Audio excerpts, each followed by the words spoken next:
KUAM News Headlines is presented by Calvo's Insurance, serving Guam for 80 years. Matson and the Adayitano program. Harley-Davidson of Guam. Visit our new showroom now located on Route 8 in Mighty. IP&E Fueling Excellence. McDonald's of Guam, I'm loving it. And King's Restaurant, located in Tamuning and Dedido. Always open, always local.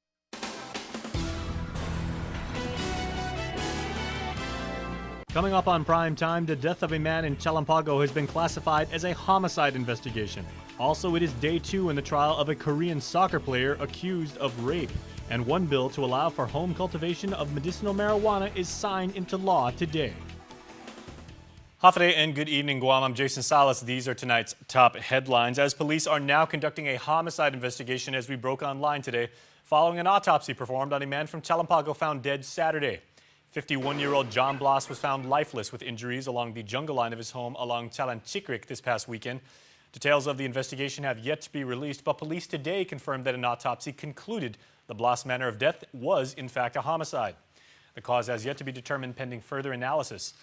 Now, neighbors had described Blas as being friendly, with several shocked to learn about his death, happening in what they describe as a rather quiet part of the Central Island village.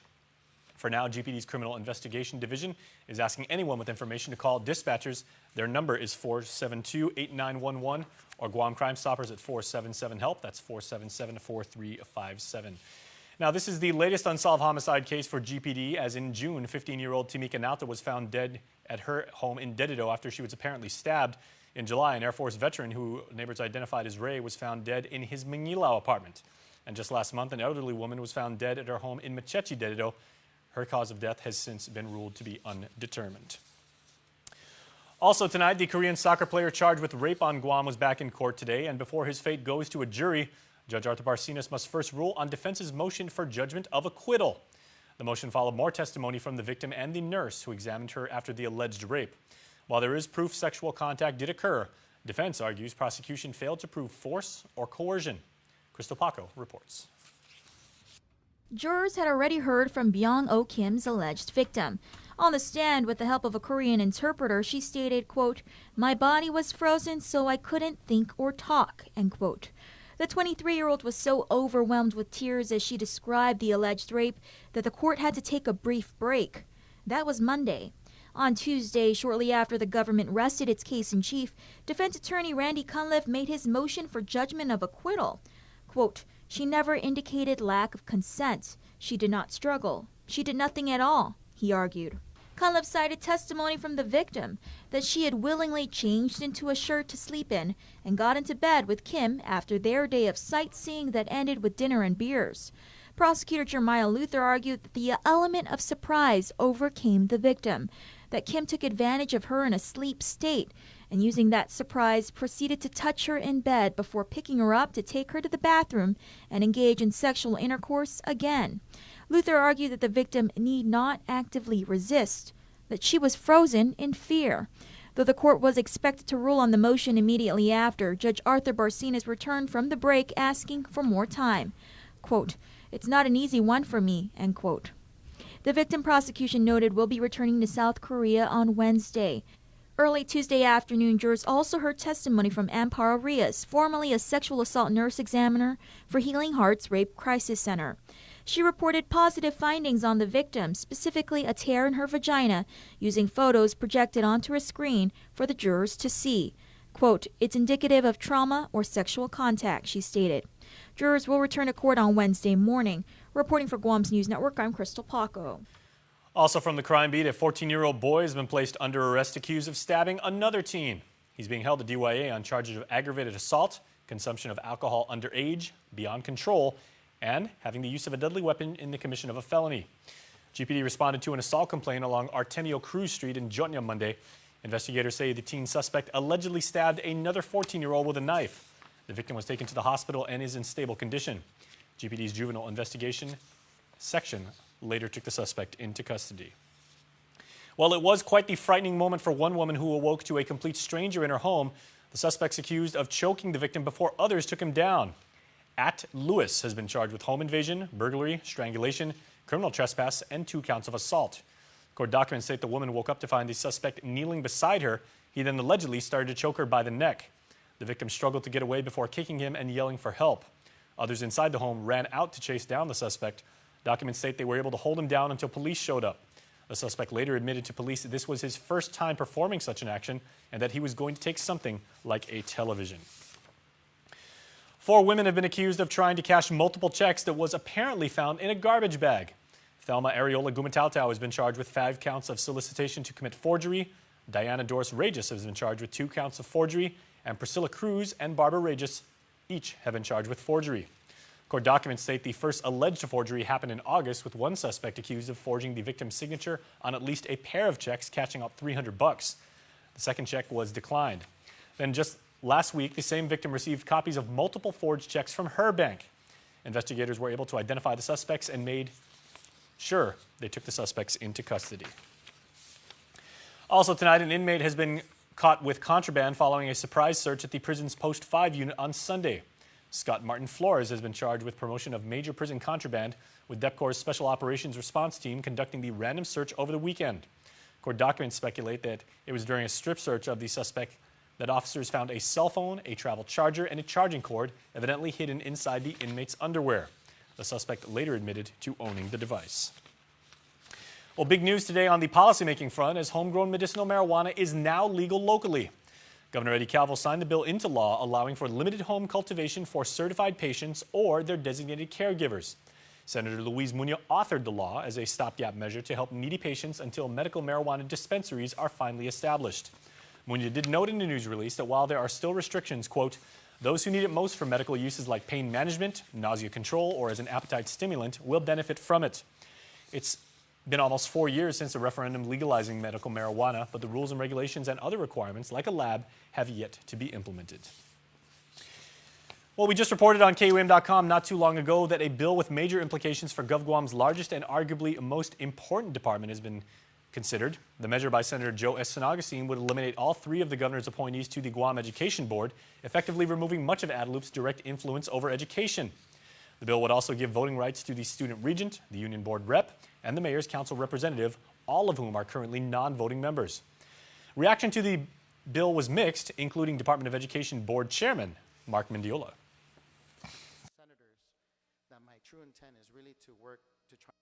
I've been elected before and I've been appointed before, and so to me, it's really up to the individual, and I take my role very seriously. And so I know members on our board that are appointed by the governor also take their roles very seriously. And so we just continually educate ourselves and try to continuously improve. So with that, I'll leave it up to the wisdom of the legislature. The bill would also extend the terms of all voting members from 2 years to 4. If ultimately passed, it would also take effect on New Year's Day of 2019. We are just getting started, everybody, but we're going to take a quick commercial break. Keep watching and keep streaming us because Prime Time continues right after this break. There are more ways to experience Guam via KUAM News, giving you what you want, when you want, and how you want it. From smart devices, Alexa, what's in the news? Here's your flash briefing. Over the web, on mobile, on streaming platforms, with immersive, interactive formats, and via social media where it's more than just content, it's conversation. More ways to keep you informed and entertained whenever you want it, wherever you are, on whatever device you're using. Cheers to 80 years. It's our 80th anniversary and the gifts are on us. 80 gift certificates, 8 shopping sprees, 8 staycations, and 1 round trip flyaway for 2 to Manila. So how do you enter? Calvo's Insurance personal home and auto customers are automatically entered. Non-Calvo's customers may enter by receiving a qualified quote. It's our way of saying thank you for trusting us for the past 80 years. For more details, visit calvos.com/giveaway or call 472-6816. Calvo's Insurance, serving Guam for 80 years. All I need is one man lives enough to trust. Saying those words like you hate me now. Don't be afraid of these thunderclouds.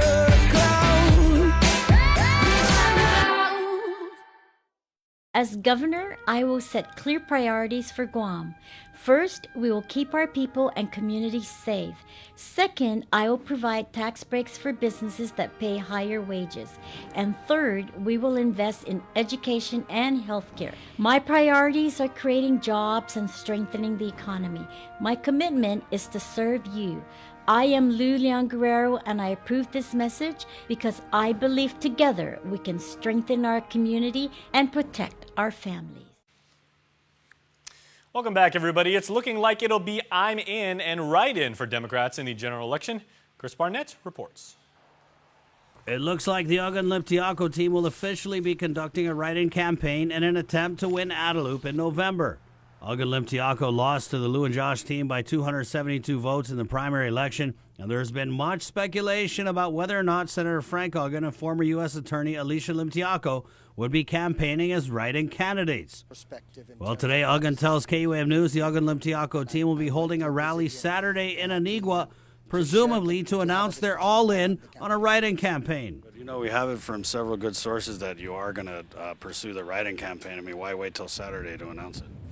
Because there's still a few other individuals that I will be having conversations with. KUAM News confirming Ogun Limtiaco will make it official on Saturday despite what some are calling strong-arm tactics by the Democratic Party of Guam to stand down. The Democrats releasing a statement last week saying they are officially in behind Lou and Josh and chastising Ogun Limtiaco for not honoring a unity pledge signed before the primary. But today, Ogun tells KUAM the party is not being fair. On the one hand, saying Ogun Limtiaco is violating the pledge, and on the other hand, doing nothing about negative attack ads that most agree were friendly fire from individuals within the Democratic Party. A release from the Democratic Party leadership said Ogun Limtiaco is, quote, having a hard time accepting Lou and Josh as the standard bearers for the Democrats. If the Democratic Party leaders knew about negative attacks that originated from within the party, they should have done their homework and prohibited or called it out. An Ogun Limtiaco ad on the team's Facebook page said because negative attack ads came from other Democrats, it made the pledge not worth the paper it was written on. While two political action committees have created their own write-in effort for Ogun Limtiaco, election law says candidates cannot be directly involved in the operations of PACs that support them, according to Guam Election Commission Director Maria Pangilinan. Ogun telling KUAM he's received encouragement from former Democratic Party leaders who couldn't believe Democrat members on the GEC board didn't support Ogun Limtiaco's request for a recount and hand count of primary election ballots. We made it a point to make sure that, in fact, we reached out to former party leaders and also to our people. Democratic Party Chair Senator Regine Bisco-Lee had no comment for this story, and Lou Leon Guerrero also issued a no comment. KUAM confirms the Ogun Limtiaco team is looking to force a runoff election in November. A runoff election triggered when no gubernatorial team receives a majority of the votes cast in an election. The Ogun Limtiaco team has raised some eyebrows this week by doing waves at island intersections.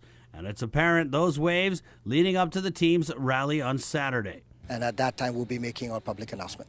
For Guam's News Network, Chris Barnett reports. Thanks so much, Chris. Also tonight, could our island cash in on an estimated $6.1 trillion in capital gains? It's sitting on the nation's sidelines. A new program in the Trump tax reforms creates opportunity zones, allowing communities across the country, including Guam, to tap into the money through tax-attractive investments in economically distressed areas. Ernesto Lecanto has our next report. Local government leaders, including Governor Eddie Calvo, have identified more than 8,000 low-income areas for the opportunity zones. Investors can build a wide range of projects in the zones and in turn will receive tax breaks on their capital gains.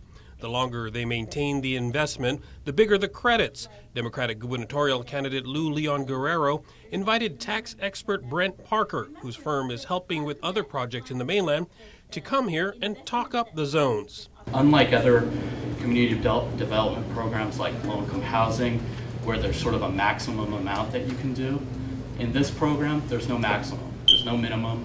You know, the investments can vary widely, so that's a big tool. So, you know, it's really designed to sort of try and capture as much of that $6.1 trillion as possible. He says it has the potential to become the largest economic development tool ever. But the key is marketing, letting off-island and local investors with U.S. capital gains know that opportunities exist here. The great thing about Guam, number one, is that you have a lot of zones in populated places, and there's a lot of opportunity for development. So I think if you can get that word out there to investors and syndicators, there should be interest. Also, you have conformity between your state tax law and federal law, which is a big aspect. Leon Guerrero says the opportunity zones are part of her campaign economic platform that she intends to push should she win ADLU. We certainly will work with GIDA, the Guam Economic Development Agency, because I think that's where maybe we could put this kind of program together through GIDA, where they can get investors to come in, and even these investors can then form their opportunity funds. She says some specific industries she would target are agriculture, aquaculture, and telecommunications. For Guam's News Network, I'm Nestor Lecanto.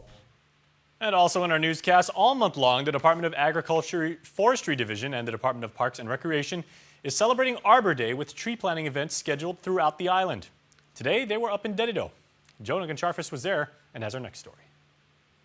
This morning, the rain stopped, the clouds parted, and the sun made an appearance just in time for the annual Arbor Day tree planting event held at the skate park in Dedido. Matthew Sablon is the director of Department of Agriculture and says tree planting native trees is significant because it's preserving our island's natural resources. And the purpose of that is, of course, for habitat, for erosion control, for forest fire prevention, for even for beautification. Along with Department of Agriculture, Forestry Division, and Department of Parks and Rec, federal and government partners, students from Weddingale Elementary School and Simon Sanchez High School, and even the Lieutenant Governor of Guam came out to help plant the native trees. Christine Camacho Ferrin is with the Forestry and Soil Resources Division. We're planting the dog trees, and those are the ones that you'll see like along Marine Corps Drive in Agana, those beautiful trees. So we're planting more dog out here, and we're planting joga. Joga is that majestic big blue limestone forest tree. Over the weekend, the first tree planting was held at the Manel watershed, and Farron said it was amazing, with 200 volunteers showing up and over 4,000 trees planted. And while there are other tree planting events scattered throughout the month, she invites the island community to come out for the big Trick or Trees planting event, which will wrap up Arbor Month. It will be held on Saturday, October 27th in Maritzo. And it's about 1,000 natives that we're going to be planting in the Manel watershed in Maritzo. So it's the other side of Osgado. And it's another beautiful hike. You will never see this viewscape of Guam unless you come to the tree planting. The site for the Tricks or Trees can only be accessed through private property, so it's definitely a treat for the public. This is a couple of times a year type of opportunity, and we encourage you to come out with your families. This is also a service learning event, so should you have high school students or students that need to get community service hours in, this is the one you want to take them to. For more information, you can call 300-7977. Reporting for Guam's News Network, I'm Jonah Goncharfis. We've got the playoffs coming up in high school sports. That's coming up after the break, but first, your island weather.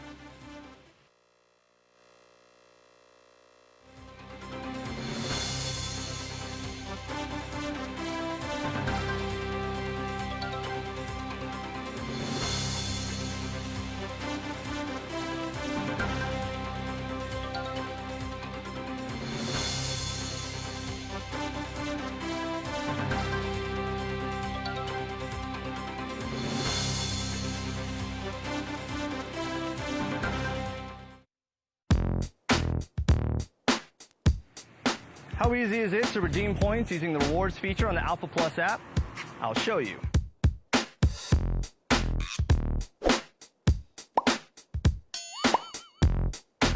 To redeem your points, simply present your Alpha Plus app to an authorized representative at any one of our partner merchants. It's that easy. Alpha Plus. Make every day a plus. Chuck E. Cheese's Guam is not all fun and games. Our pizza is delicious with the freshest toppings, oven-baked to order. Try the fresh salad bar, sandwiches, and don't forget our mouth-watering wings. Come and eat at Chuck E. Cheese's Guam. Let's welcome the first-time parents, the people with the dream to be their own boss. Let's welcome the things that inspire us, connect us. Let's welcome the college graduations, new beginnings, and happy ever afters.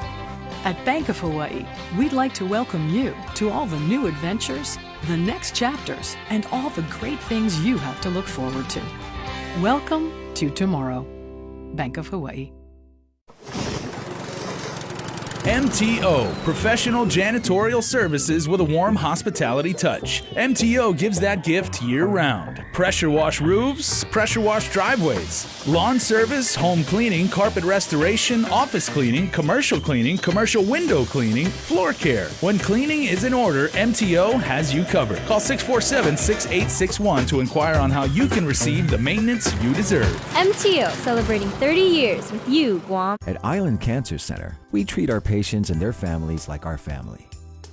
We have all been touched by cancer, and it is important to feel comfortable and secure under the care of our health professionals.